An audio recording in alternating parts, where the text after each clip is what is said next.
ভালো আবহাওয়া, তবুও ৩০ ঘন্টা নেই বিদ্যুৎ। ক্ষুব্ধ হয়ে মাঝরাতেই রাস্তায় নামলেন কাটিগড়ার মানুষ। শতাধিক মানুষের এই বিক্ষোভে কেঁপে ওঠে গোটা অঞ্চল। এপিডিসিএল মুর্দাবাদ স্লোগানে মুখরিত করে তোলেন জনতা। ঘটনাস্থলে পৌঁছে পরিস্থিতি নিয়ন্ত্রণে আনতে হয় পুলিশ প্রশাসনকে। কাছাড় জেলার কাটিগড়ায় গভীর রাতে ৩টি গ্রামের বাসিন্দাদের বিক্ষোভে উত্তপ্ত হয়ে ওঠে গণিগ্রাম এলাকা।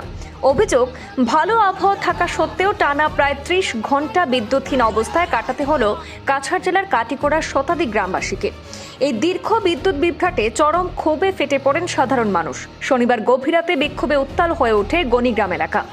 শুক্রবার সন্ধ্যা থেকে শুরু হওয়া বিদ্যুৎ বিচ্ছিন্নতা শনিবার রাত পর্যন্ত অব্যাহত থাকায় পরিস্থিতি ক্রমশ জটিল হয়ে ওঠে। রাত 10টা পর্যন্ত বিদ্যুৎ না ফেরায় ক্ষুব্ধ হয়ে পড়েন গণিগ্রাম, উত্তর বুড়িবাইল এবং দক্ষিণ বুড়িবাইল গ্রামের শতাধিক বাসিন্দা। তারা রাস্তায় নেমে বিক্ষোভে সামিল হন।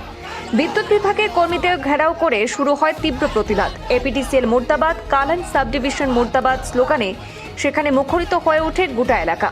স্থানীয় লাইনম্যান বাহারুল ইসলামের বিরুদ্ধেও সরব হন এলাকাবাসী। তাদের অভিযোগ, তার দায়িত্ব নেওয়ার পর থেকে প্রায় প্রতিদিনই বিদ্যুৎ সমস্যার মুখোমুখি হতে হচ্ছে। আগে পরিষেবা অনেকটাই স্বাভাবিক ছিল বলেও দাবি করেন তারা।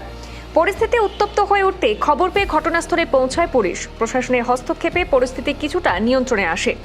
রাতের মধ্যেই বিদ্যুৎ পরিষেবা স্বাভাবিক করার আশ্বাস দেওয়া হয় বিক্ষোভকারীদের। পরে পুলিশের উপস্থিতিতেই বৈদ্যুতিক লাইনের ত্রুটি মেরামত করা হয় এবং রাত প্রায় 12টার সময় বিদ্যুৎ পরিষেবা পুনরায় চালু হয়। এদিকে একই চিত্র দেখা গেছে বড়খলার বিভিন্ন এলাকাতেও। ঘন্টার পর ঘন্টা বিদ্যুৎ বিচ্ছিন্নতায় মানুষের মধ্যে তীব্র অসন্তোষের তৈরি হয়েছে। সামান্য বৃষ্টিপাত হলেই বিদ্যুৎ বিভ্রাট, এমন অভিযোগও বারবার উঠছে সাধারণ মানুষের পক্ষ থেকে। গণিগ্রাম, ফুলবাড়ি, শান্তিপুর, বুড়িবাইল এই যত অঞ্চল মোটামুটি কালকে রাত্রে থেকে মোটামুটি 7টার থেকে কারেন্ট নাই, আর এখন অবধি নাই, প্রায় 30 ঘন্টা হয়েছিল। আমরা 2 দিন হয়ে গেছে লাইন নাই। তারা ফোন করলে তার মোবাইলটা সুইচ অফ। বাহার যে লাইনম্যান আছে, আমরা যে লাইনের যে তত্ত্বাবধানে আছে, তো ফোন করার পরে সুইচ অফ। আজকে 3:19 ফোন উঠাইছে, উঠাই কইছে যে 1 ঘন্টার ভিতরে কারেন্ট ফাইলিবা। এখন অবধি কারেন্ট নাই। 1 লাইনও কারেন্ট আইছে, 2 লাইন নাই।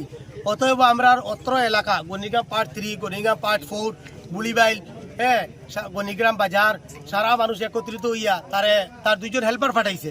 তো হেল্পারটা কইছে তোমার পার্মানেন্ট লাইনম্যান আনার পরে তুমি লাইনটা উঠাইবা।